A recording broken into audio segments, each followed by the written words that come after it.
Jadi ada berbagai kasus penculikan yang pernah terjadi di dunia ini dari berbagai negara. Dan yang akan saya bawakan kali ini tentang kasus penculikan yang terjadi di Jepang pada tahun 1988. Korbannya itu adalah seorang siswi SMA bernama Junko Furuta yang sangat populer di sekolahnya karena memiliki wajah yang sangat cantik. Furuta ini bersekolah di SMA Yashio Minami. Kisah tragisnya itu dimulai ketika dia ditaksir oleh seorang siswa laki-laki yang bernama Hiroshi Miyano. Diketahui bahwasanya Hiroshi Miyano ini, kita sebut saja Miyano, dekat dengan anggota Yakuza. Oleh sebab itu, di sekolah itu, Miyano ini mempunyai banyak sekali anggota, di mana anggotanya ini selalu menuruti kemauannya. Ya karena itu tadi, dia ini terafiliasi dengan anggota Yakuza. Miyano dan kawan-kawannya ini terkenal sebagai tukang bully di sekolah tersebut. Biasanya Miyano dan juga teman-temannya ini menyukai perempuan-perempuan nakal yang suka merokok, minum alkohol, dan juga berperilaku aneh seperti mereka. Namun pada saat itu dia naksir terhadap Furuta, di mana Furuta ini termasuk gadis biasa namun memiliki wajah yang sangat cantik. Rasa ketertarikannya terhadap Furuta ini akhirnya diungkapkannya, namun Furuta menolak karena tidak ingin berpacaran. Akibat dari penolakan tersebut, Miyano sangat marah. Karena Miyano ini bukan tipikal orang yang bisa menerima penolakan. Selain berparas cantik, ternyata Furuta ini juga sambil bekerja part-time sepulang sekolah. Dan pada tanggal 25 November pada tahun 1988, seusai pulang kerja setengah 9 malam, Furuta ini mengendarai sepeda hendak menuju rumahnya. Namun di tengah perjalanan dia bertemu dengan dua orang. Dan dua orang tersebut adalah Miyano dan juga Minato. Dan kedua orang ini sedang berkeliaran di daerah Misato untuk melakukan tindakan kriminal, yaitu untuk memperkosa gadis-gadis lokal. Akhirnya kedua orang tersebut melihat Furuta mengendarai sepeda. Kemudian Miyano ini memerintahkan Minato, yaitu temannya tadi, untuk menendang sepeda Furuta ini. Akhirnya Furuta pun terjatuh. Kemudian Miyano datang seolah-olah seperti pahlawan mengulurkan bantuan. Namun pada saat itu Furuta menolak dan ingin berjalan sendiri saja. Namun kemudian Miyano ini memaksa Furuta untuk berjalan ke sebuah gedung bekas yang tidak jauh dari tempat Furuta jatuh. Dan di dalam gedung itulah Miyano ini mengancam Furuta, mengintimidasinya dan memamerkan kedekatannya dengan Yakuza supaya Furuta ini takut. Dan di bawah ancamannya, Furuta ini akhirnya dibawa ke sebuah hotel.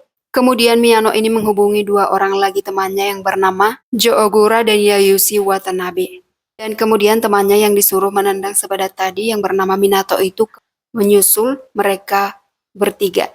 Nah, di sini sudah ada 4 orang pria dan 1 perempuan yang menjadi korban penculikan, yaitu Furuta. Dan diketahui bahwasanya Miyano dan juga ketiga kawannya ini punya rekam jejak pernah melakukan pemerkosaan secara beramai-ramai. Dan Furuta ini akhirnya dibawa ke sebuah rumah, yaitu rumah orang tua dari Minato di distrik Ayase Adachi. Dan pada saat itu orang tua dari Minato ini tidak curiga karena Furuta ini dipaksa mengaku sebagai pacar dari salah satu 4 orang tersebut. Dan selanjutnya Furuta ini dibawa ke lantai 2. Orang tua dari Minato ini sangat takut terhadap anaknya sendiri karena Minato ini sering banget berperilaku kasar kepada orang tuanya dan juga dia berteman dengan Miyano, di mana Miyano ini dekat dengan anggota Yakuza. Jadi mereka ini tidak mau tahu apa yang diperbuat oleh anaknya tersebut. Lalu karena tak kunjung pulang hingga pada tanggal 27 November tahun 1988, akhirnya orang tua dari Furuta ini menelepon polisi dan melaporkan bahwasanya anaknya tidak pulang ke rumah selama 2 hari. Dan tak lama berselang kemudian ada sebuah telepon yang masuk ke rumah orang tua dari Furuta ini dan ternyata yang menelepon itu adalah Furuta, di mana Furuta ini disuruh menelepon orang tuanya sendiri, disuruh oleh keempat orang tersebut. Dan Furuta ini dipaksa berbohong mengakui bahwasanya dia sedang menginap di rumah temannya, sehingga polisi tidak perlu mencarinya. Nah, akhirnya orang tua Furuta ini tidak lagi mencari anaknya karena tadi disebutkan sedang menginap di rumah temannya. Dan disinilah penderitaan dari Furuta ini dimulai. Selama 40 hari ke depan dia ini disiksa, diperkosa oleh para pelaku. Dan untuk detail Penyiksaan ini tidak semuanya saya beberkan karena ini terlalu kejam banget untuk diceritakan ya. Dan menurut laporan pengadilan Jepang, disebutkan bahwasanya Furuta ini mengalami 400 kali pemerkosaan secara bergilir oleh pelaku. Dan bukan hanya pelaku ini aja, ada juga anggota Yakuza yang diundang oleh Miyano untuk ikut memperkosa Furuta. Jadi bayangkan betapa banyak sekali pria-pria yang melakukan tindakan biadab terhadap Furuta ini. Dan selain diperkosa, Furuta ini juga dipukuli, dijadiin samsak, dan disuruh meminum urinnya sendiri. Setelah 16 hari mengalami penyiksaan, ada seorang pria yang dipaksa untuk ikut memperkosa Furuta, akhirnya menelepon polisi. Kemudian ada 2 orang polisi yang datang ke rumah orang tua Minato, lalu memeriksa rumah tersebut. Dan ternyata tidak ditemukan apa-apa karena mereka tidak naik ke lantai 2. Sebab Furuta ini telah disembunyikan di lantai 2. Namun setelah kasus ini berakhir, akhirnya 2 orang polisi tersebut kemudian dipecat karena sangat teledor tidak melakukan SOP pemeriksaan. Dan pada Desember tahun 1988, ternyata Furuta ini pernah berhasil menelepon orang tuanya secara diam-diam, namun ketahuan oleh Miyano. Karena ketahuan, akhirnya Furuta ini kembali lagi disiksa, diperkosa kembali, dan mengalami hal yang sangat tragis. Pokoknya setiap kali ada indikasi ingin melarikan diri, dia kembali disiksa, disiksa, dan disiksa. Namun setiap kali disiksa, Furuta ini tetap bertahan hidup. Hingga pada suatu hari dia sempat memohon kepada para pelaku untuk membunuh dia saja supaya dia tidak lagi merasakan hal yang sangat menyakitkan itu. Dan memasuki bulan Januari akibat penyiksaan yang terus-menerus yang dialami oleh Furuta ini, badannya itu akhirnya membengkak, banyak sekali luka, dan akhirnya badan Furuta ini mengeluarkan bau. Hal inilah yang membuat para pelaku akhirnya kehilangan nafsu bejatnya terhadap Furuta ini. Kemudian mereka mencari korban lain untuk dilakukan pemerkosaan dan juga penyiksaan, namun tidak ditahan seperti Furuta ini. Tanggal 4 Januari tahun 1989, para pelaku ini kembali menyiksa dan membakar kaki Furuta. Dan untuk detail penyiksaannya itu tidak bisa saya paparkan dengan jelas karena terlalu brutal banget hal yang dialami oleh Furuta ini. Akibat dari penyiksaan yang dialami oleh Furuta ini selama kurang lebih 2 jam pada hari itu, akhirnya Furuta mengembuskan napas terakhirnya.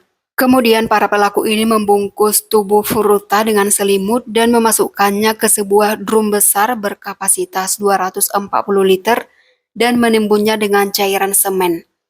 Kemudian pada jam 8 malam para pelaku ini mengangkat drum tersebut dan memindahkannya ke daerah Koto di Tokyo dan membuangnya di sebuah truk semen. Setelah Furuta ini sudah meninggal, para pelaku ini tidak berhenti melakukan aksi bejatnya. Mereka tetap saja mengincar gadis-gadis lain untuk diperkosa. Kemudian beberapa dari pelaku ini akhirnya tertangkap polisi pada akhir Januari tahun 1989 karena kasus pemerkosaan terhadap gadis lain. Dan pada saat itu, jenazah Furuta belum ditemukan. Dan setelah diinterogasi oleh polisi, kemudian ketahuanlah bahwasanya mereka juga telah memperkosa dan membunuh Furuta. Dan dari pengakuan tersebut, akhirnya beberapa pelaku ini kemudian menyeret nama-nama pelaku lainnya yang belum diinterogasi saat itu. Dan keesokan harinya pada tanggal 30 Maret tahun 1989, drum besar berisi tubuh Furuta ini akhirnya ditemukan. Dan dilakukanlah pemeriksaan oleh kepolisian dan juga petugas forensik. Dan tak lama setelah penemuan jenazah Furuta ini, akhirnya para pelaku ini kemudian diadili. Namun, vonis yang dijatuhkan pada pelaku ini sangat mengecewakan keluarga dan juga masyarakat Jepang saat itu. Karena vonis paling ringan itu 7 tahun dan paling berat itu hanya 20 tahun. Di mana mereka ini sudah banyak sekali melakukan aksi pemerkosaan dan juga pembunuhan. Namun, hakim pada saat itu tidak bisa memenuhi tuntutan masyarakat karena para pelaku ini berada di bawah umur. Jadi lagi dan lagi ya, karena kasusnya pelaku di bawah umur tetap aja hukumannya itu sangat ringan. Padahal sudah banyak korban yang dilakukan oleh mereka ini. Dan akhirnya tubuh Junko Furuta ini kemudian dikuburkan oleh keluarga pada tanggal 2 April tahun 1989 yang dihadiri oleh teman-temannya dan juga anggota keluarganya yang sangat bersedih pada saat itu. Nah, itu dia ya salah satu kasus penculikan akibat naksir terhadap seseorang, kemudian ditolak, lalu akhirnya diculik, diperkosa, disiksa, hingga akhirnya meninggal. Ini sangat tragis banget ya. Semoga aja di kemudian hari tidak ada lagi kasus-kasus seperti ini.